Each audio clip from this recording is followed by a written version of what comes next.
Well, one of the largest energy shows in the world has kicked off in Calgary, bringing some of the top players in the industry to the city.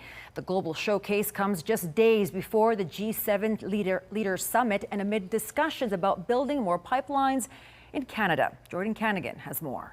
In front of energy leaders from across the world, OPEC Secretary General is making a bold statement about the future of oil. Simply put, ladies and gentlemen, there is no peak in oil demand on the horizon.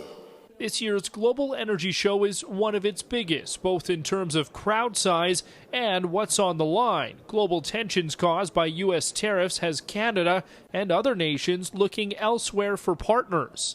Given the geopolitical volatility that we're seeing around the globe, it is a great platform to talk about not only what's going on in the world and why it's so important that we undertake attract capital back to Canada. Canada's new government is pledging to fast-track major infrastructure projects, including the possibility of a pipeline. There are people who are hopeful because of the words spoken by the Minister of Natural Resources and by the Prime Minister and the kinds of messaging that's coming out of the federal government.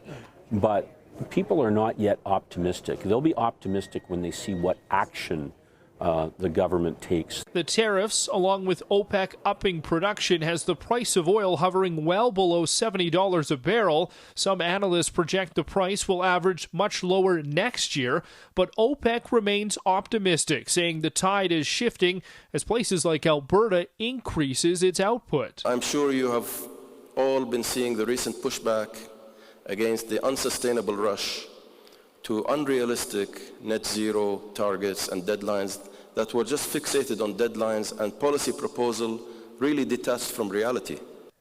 Jordan Canagan, CTV News, Calgary.